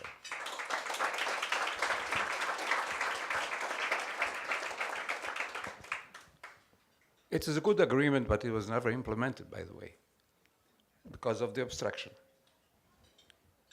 And that obstruction worked. So we said in the party, why don't we make billboards saying, because people are not coming back, Bosnia and Herzegovina without the entities. For those who are not familiar with this, it means Bosnia and Herzegovina without the division that was built on blood. I'm sorry to talk about this because you're having dinner. And we did it. And we were punished by a very well-known organization called OSCE. So they punished us, deleting our names from the lists and so on. So what happens now? This country, because of the arms embargo, Bosnia and Herzegovina, during the war, had to smuggle the arms in to defend ourselves, because our first and natural right of self-defense was taken away from us by the Security Council of the United Nations. That right was taken away from us. So we had to smuggle in the arms to defend it. It was not always strictly observed, but it was an embargo. And that opened the way for a lot of people to get killed. Now, that embargo was not lifted. Even when the Clinton's administration, President Clinton's administration, asked for this embargo to be lifted so that we can get the arms and defend ourselves, it did not happen because the European allies would not go along. So we had to smuggle into our own country the arms to defend ourselves. But today, we have to smuggle democracy into our own country.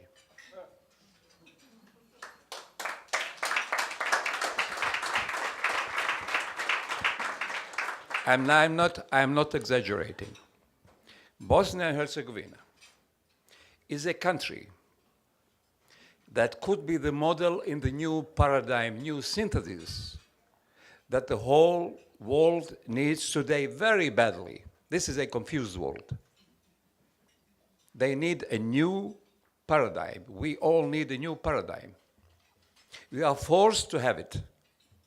Like we were all forced to make this Dayton Agreement. President Clinton was forced to do it because so many people died. So I don't want to take a long time here, but I must say that this situation, this schizophrenia, of having people sent to prison for something for a very long time because they committed genocide, not only Srebrenica. Srebrenica is a genocide. It's a verdict. There is a verdict on Srebrenica to be genocide. But many other towns, Prijedor, Vlasenica, other towns, Mostar, Sarajevo, besieged longer than Stalingrad in global peacetime.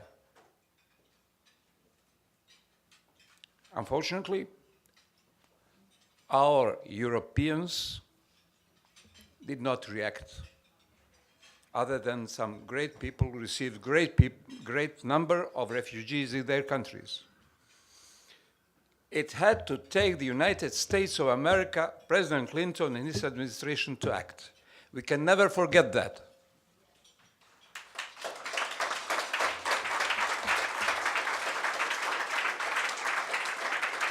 Because it saved a lot of lives, it saved a lot of people, a lot of suffering.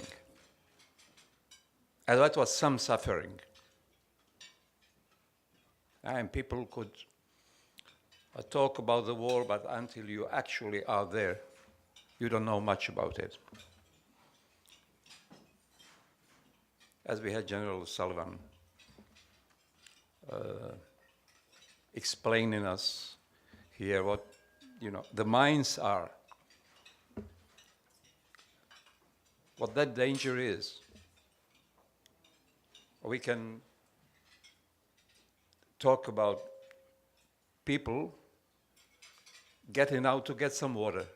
That meant 50% chance live dead, only for getting water. Because they snipe you, they kill you with all kinds of things, and so on. Some of them had to go and play the instruments in important concerts conducted by people like Yehudi Menuhin and Mehta, like my wife Selma here. She went hungry to play the concerts, hungry, literally hungry. And that is part of what happened.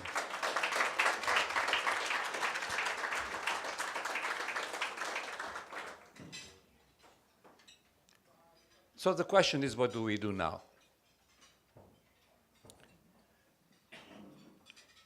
I must say, I'll be blunt. If this country, the United States of America, does not protect this Dayton Agreement and reform it, it will never happen. Without the United States of America, it won't happen. The Balkans will stay under tensions, different games. We will not develop our resources. Bosnia is a rich country, a small number of people. So what keeps us from developing these resources? The system. The system and the ethnic division in Bosnia and Herzegovina. The system is such. Can you drive a car with 4 hands on the wheel? Is that possible? And within the last decade, we have a large paw on those 4 hands on the wheel, too, coming from the east. So how do you drive that car? And I said, no, you should be doing much better. If you want to go to the European Union, you must be working on it, and like we don't know how to make a system. Of course we know. But how do you make a system in a country that used to be for hundreds of years multicultural Bosnia and Herzegovina, multicultural? It's a model of multiculturalism. And this world today has no other choice but be multicultural, inclusive, as President Clinton said, not exclusive. The problem is in Bosnia and Herzegovina, they all think they are exclusive. That's why they are exclusive. Everybody is exclusive. All tribes are exclusive. But we didn't used to have tribes. It was a normal country for hundreds of years. Now you hear that in Bosnia and Herzegovina there are some Muslims. Actually, the majority.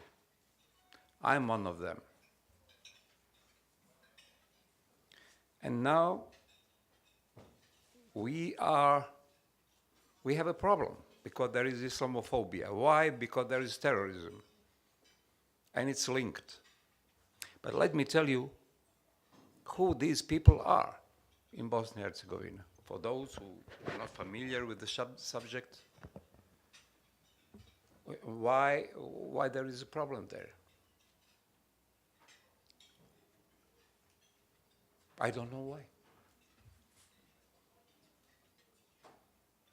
The problem is that there is no reason there. Did we deserve this?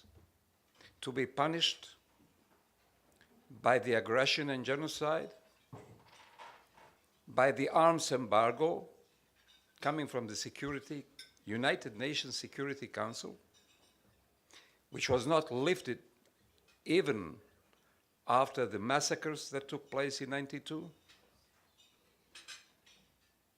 even when the American administration asked for it. And now we are being punished by a system that is against the nature of Bosnia and Herzegovina. Why they are punishing us?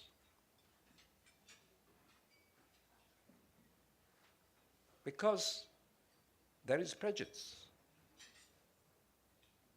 in Europe especially. Prejudice that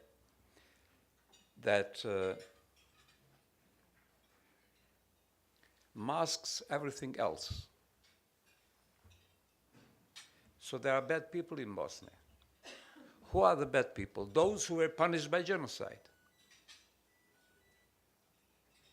without any fault whatsoever. Now, who are these people?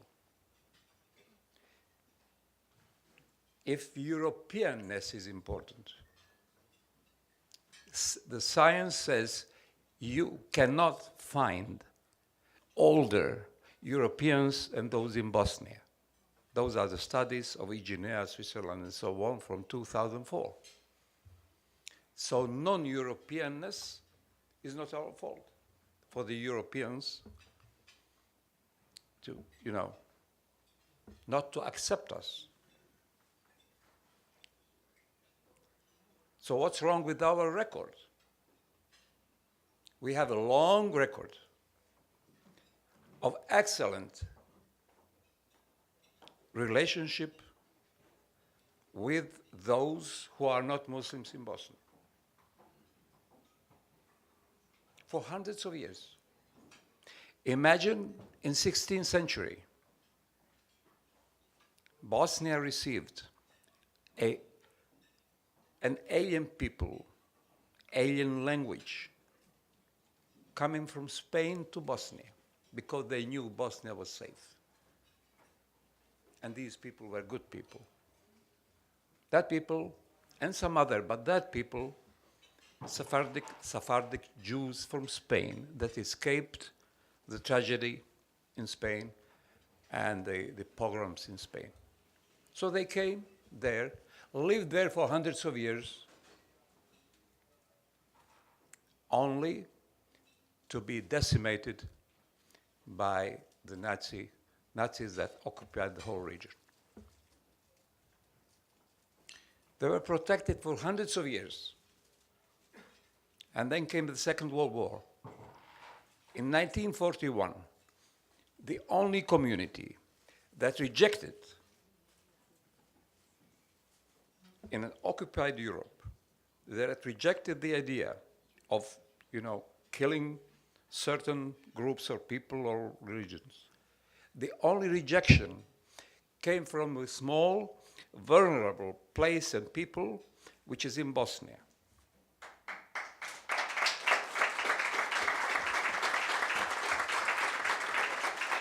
Those are, it's called the Muslim resolutions. Those resolutions came from all cities in Bosnia. And they said,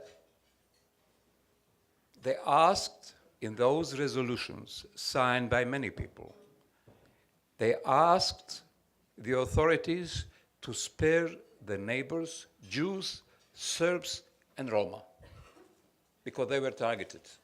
The Jews, Serbs, and Roma were targeted. These people risked their lives to do that. A young man, 19 years old, died because he propagated this and he signed this. 19 years old. He died because he was a man, he was a human being. Those same people were punished again during this last aggression on Bosnia and Herzegovina. Punished.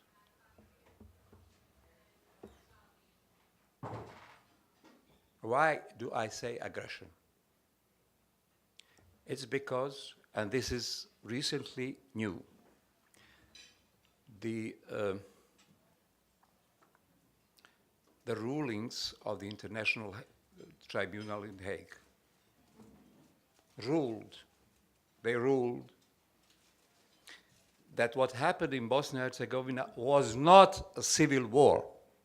We knew that all the time. We knew that in Dayton, but it wasn't official. Now it's official. It was not a civil war, it was an aggression. And the project was a fascist project. And unfortunately, it's still there in Bosnia and Herzegovina. This is the schizophrenia that must end. And those who are asking from us to do something good there in Bosnia and Herzegovina should help us get rid of this project, because it's a very bad thing. It's present in Bosnia right now. So even if there are some people, maybe some people don't like Catholics, maybe some of them Orthodox, maybe some people don't like Muslims, but we all live together there.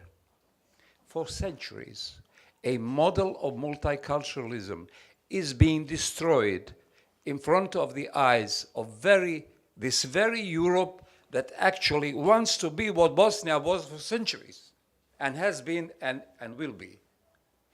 That Europe is allowing the destruction of a model of multiculturalism, and that Europe wants to be exactly that. That's what they want. So how come?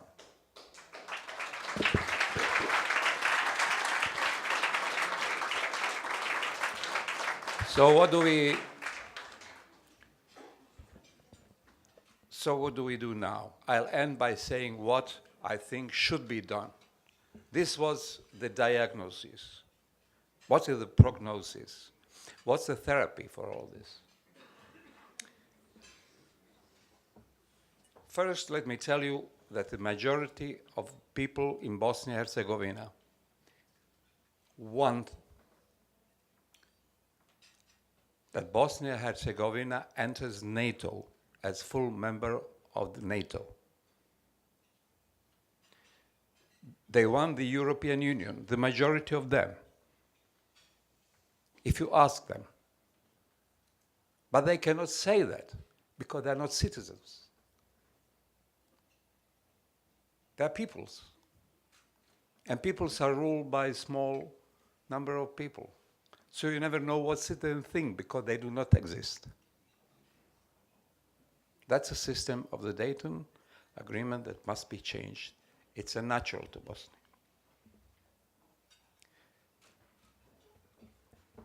They also want a citizens' democracy.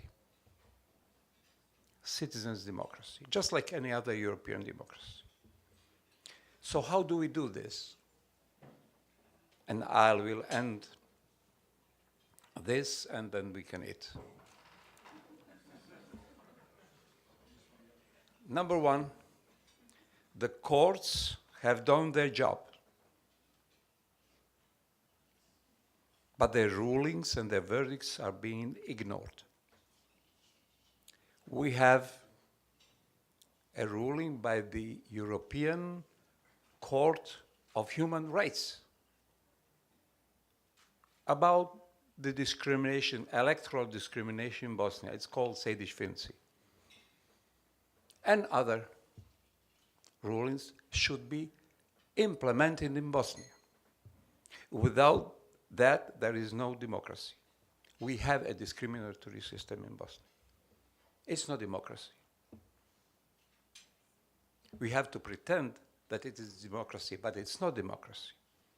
At best, it is democratic feudalism, if you know what I mean by that. Democratic feudalism. That's what we have right now in Bosnia and Herzegovina. And we do not deserve it. And we have to apply some conventions. Conventions, rules laws, especially international, especially about human rights, are not there to be ignored. They're ignoring everything. The international community is ignoring, for example, the fact that we have Vienna Convention of 1969 that says whatever contract was done under duress is nil and void. The Dayton Agreement was done not only under duress, but under duress of life and death. So it's out if we respect the international conventions. And there are many other things to be done. Reminding the international community that in Bosnia, aggression happened, not a civil war. Dayton was signed under duress, and we have the law that protects people in Bosnia and Herzegovina and should be, by the Dayton Agreement, applied automatically. And they have primacy over any other law. That's what the Dayton Agreement says. So if we do not respect even the Dayton Agreement, that we all agreed to respect, then something is very wrong. That's why we have a country in Europe that is asking for real democracy. That's all what we want. Citizens' democracy, just like any other European Union. And that will take some effort, yes, that will take some commitment, determination, but the alternative is tensions and problems for 100 years to come. Bosnia and Herzegovina is not a big country, it's a small country, but very, very dangerous. The atomic bomb, they come, you know, in small packages, but they are very problematic because the history condensed it in one place. Because we are in between. We are the place where people can meet, people can fight. So we would like that to be the meeting place, not the fighting place. That's not our choice. This is what happened to us. And then we have a model that is really very old and very successful, despite of everything. Finally, and in conclusion, there are people who are on the right side of history. There are people who are on the bad side of history. Do you think that those who put up barriers in between people's religions and so on, in our time, the time of internet, the time of space exploration, do you think they are on the right side of history? They're not. That is the wrong side of history. You have to let people meet each other, see each other, because that's where we are going. This is a small place, small planet. Those barriers are the indication of fear. Those who put up the barrier, they are not ready for this age. So I'm telling you that this small Bosnia, punished so many times, is on the right side of history, and that's why we are going to have the future with a little help of our friends of this great country, the United States of America. Thank you very much.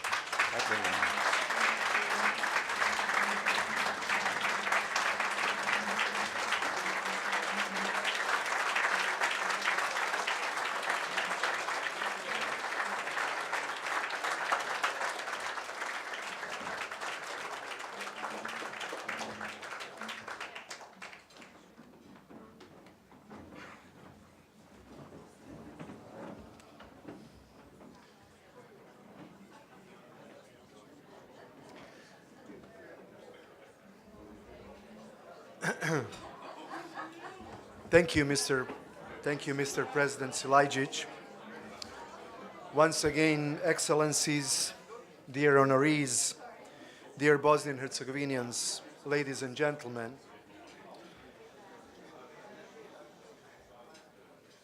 as the chairman of the Board of Directors of Advisory Council for Bosnia and Herzegovina, I would like to express my sincere gratitude to all of you for being here with us tonight and making the second annual Gala dinner an exceptional event. As you all you know, ACBH designated this gala to mark Bosnian and Herzegovina Statehood Day. This year, Bosnia and Herzegovina celebrates 75th anniversary since Bosnia and Herzegovina reconfirmed its statehood during the Second World War. This is a great occasion and opportunity for us to express our utmost gratitude to the United States of America for playing a key role in helping us preserve Bosnia and Herzegovina's statehood. The United States has been our friend, ally, and strategic partner since Bosnia and Herzegovina became an independent state, from stopping the war in Bosnia and Herzegovina through Dayton Peace Accord, to supporting reforms and democratization of BiH society on its path toward peaceful and self-sustainable state, eligible to become member of the NATO and European Union. With the current political developments in Southeast Europe and involvement of other powers in the region, such as Russia in particular, I would like to emphasize that it is imperative that the United States re-engage in Bosnia and Herzegovina for both Bosnian and United States interests. Preservation of the unified state is in the strategic interest of both countries to once again win the battle against the demons of past. In order to boost our efforts in achieving the ultimate goal of preserving Bosnia and Herzegovina as a prosperous, modern, multi-ethnic, multi-confessional state and country that is a member of EU and NATO, I kindly ask all of you to continue support the ACBH mission here in the United States of America. Before I conclude, I would like to say that this has truly been an unforgettable evening. Please allow me now to express my deepest appreciation and thankfulness to Gala co-chairs, Honorable Congresswoman Johnson and dear friend and His Excellency Ambassador Hurley, who supported us as well last year. Then host committee, our distinguished honorees, guests, sponsors, and donors, as well as my colleagues, the members of the board of directors. Ida, Adisada, Nedim, Elmina, who is our member located in Sarajevo, and our President Ajla for their tireless work and effort to make this event possible.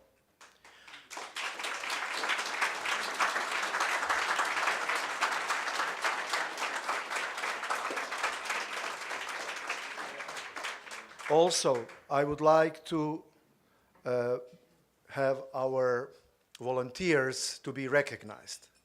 So we have more than 10 of them this evening with us, and I would like to kindly ask them to stand up to be recognized by this amazing audience.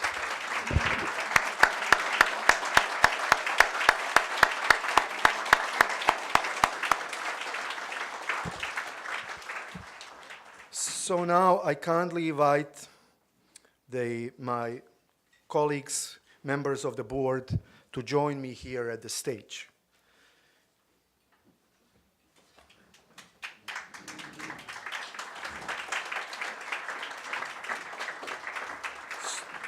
so that you can definitely give them a round of applause for everything they have done as a team. Thank you. Thank you, and enjoy the rest of the evening, but I think that Ida, no? You have to say something, right? And I think that Elvir has to bring something over here as well. So Ida, please, the stage is yours. I just wanted to say that I've known Ajla for a few years, and I'm so grateful to know this wonderful person. Yeah, that's where I slipped as well. If anyone saw my, So thank you so much for being present in this role and doing the amazing work that you do, and continue doing what you're doing. We wouldn't be able to do any of this without you.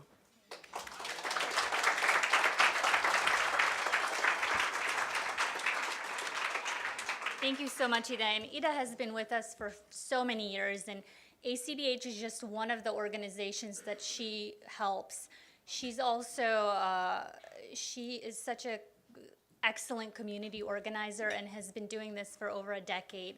And she truly, truly is a champion of the cause that is Bosnia. And I'd also like to thank our chairman, Adnan Hadrovic, who really has showcased great leadership, and we really appreciate him, and the rest of the board of directors and those who couldn't be with us. And thank you to all of you for caring about Bosnia and for believing in a united, multi-ethnic, and democratic Bosnia. Thank you for being here with us, and enjoy the rest of the evening.